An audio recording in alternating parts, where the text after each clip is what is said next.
Bonjour à tous et bienvenue à un nouvel épisode de Waspoken French. Je suis Antoine et aujourd'hui, Gabriel et moi allons parler des activités du soir. Qu'est-ce que les Français aiment faire le soir? Gabriel, qu'est-ce que tu fais habituellement après le travail?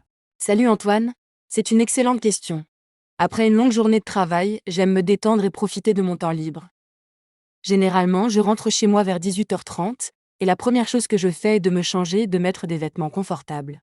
Je comprends parfaitement. Moi aussi, j'aime me mettre à l'aise après le travail. Et ensuite, est-ce que tu prépares le dîner tout de suite ou tu fais autre chose avant? Ça dépend des jours. Parfois, je prépare le dîner immédiatement. J'adore cuisiner, c'est une activité relaxante pour moi. D'autres fois, je préfère faire un peu d'exercice avant de manger. Je vais courir dans le parc près de chez moi pendant 30 minutes ou je fais une séance de yoga dans mon salon. Faire de l'exercice le soir est une excellente habitude. Beaucoup de Français vont à la salle de sport après le travail. D'autres préfèrent des activités plus douces comme la marche ou le vélo. Et à quelle heure dînes-tu habituellement? Je dîne généralement vers 20h. C'est assez typique en France de dîner plus tard que dans certains pays. Le dîner est souvent un moment important de la journée, un moment pour se retrouver en famille ou entre amis. Parfois, j'invite des amis à dîner chez moi ou je vais au restaurant. C'est vrai que le dîner est un moment social important en France. On prend le temps de manger et de discuter. Et après le dîner, quelles sont les activités préférées? Après le dîner, j'aime regarder la télévision.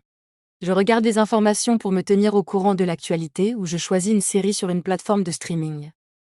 En ce moment, je regarde une série policière française très captivante. Et toi, Antoine, qu'est-ce que tu aimes faire après le dîner? J'aime beaucoup lire le soir. Je m'installe confortablement dans mon fauteuil avec un bon livre et une tasse de tisane. La lecture est une excellente façon de se détendre et d'enrichir son vocabulaire. Je lis de tout, des romans, des biographies, des livres historiques. La lecture est une activité du soir très populaire. Beaucoup de personnes lisent avant de se coucher. D'autres préfèrent écouter de la musique ou des podcasts comme le nôtre.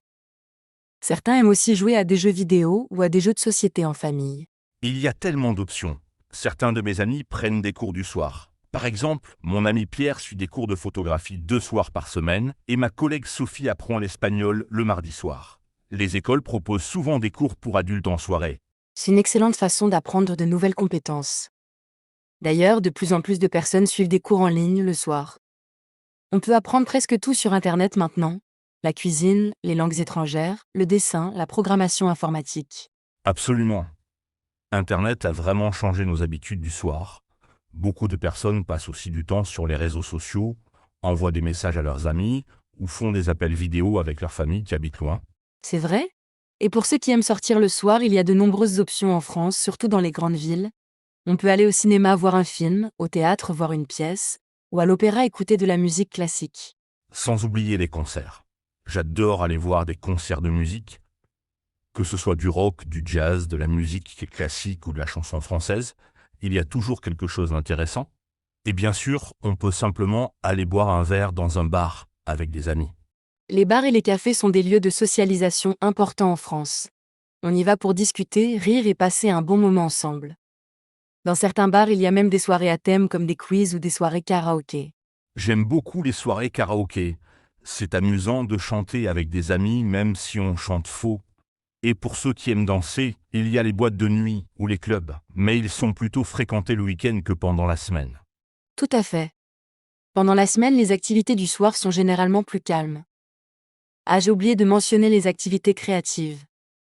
Beaucoup de personnes pratiquent des loisirs créatifs le soir comme le dessin, la peinture, la couture ou le tricot. C'est vrai. Ma sœur fait de la poterie 2 soirs par semaine dans un atelier près de chez elle. Et mon voisin joue de la guitare. Les activités artistiques sont excellentes pour se détendre et exprimer sa créativité après une journée de travail. Exactement. Et pour ceux qui ont des enfants, les soirées sont souvent consacrées aux activités familiales. On aide les enfants à faire leurs devoirs, on joue avec eux, on leur lit des histoires avant de les mettre au lit. Les rituels du coucher sont importants pour les enfants. Et une fois les enfants endormis, les parents ont enfin un peu de temps pour eux. C'est souvent le moment où ils peuvent se détendre tranquillement ou passer du temps ensemble. Absolument. Et n'oublions pas les tâches ménagères. Malheureusement, le soir est aussi le moment où beaucoup de personnes font le ménage, la lessive ou préparent les repas pour le lendemain. C'est la réalité.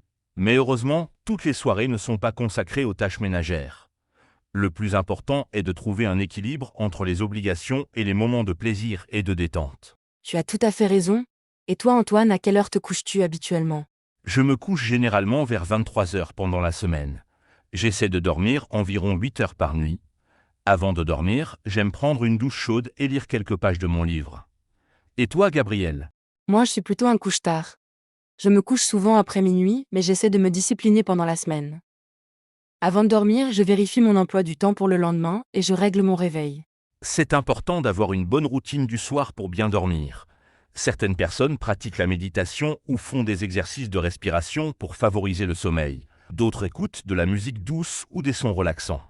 Tout à fait. Une bonne nuit de sommeil est essentielle pour être en forme le lendemain. D'ailleurs, il est recommandé d'éviter les écrans avant de se coucher, mais ce n'est pas toujours facile à respecter. C'est vrai que c'est difficile de résister à la tentation de regarder son téléphone une dernière fois. Mais essayer de limiter le temps d'écran le soir peut vraiment améliorer la qualité du sommeil. Voilà, nous avons fait le tour des activités du soir les plus courantes en France. Comme vous pouvez le voir, il y a de nombreuses façons de passer ces soirées, que ce soit à la maison ou à l'extérieur. J'espère que cet épisode vous a donné des idées pour vos propres soirées. N'hésitez pas à pratiquer ce vocabulaire en parlant de vos activités du soir préférées en français. Merci d'avoir écouté cet épisode de Was Spoken French. Si vous avez aimé ce podcast, n'oubliez pas de vous abonner à notre chaîne pour plus de contenu en français. À bientôt pour un nouvel épisode. Bonne soirée à tous et à toutes.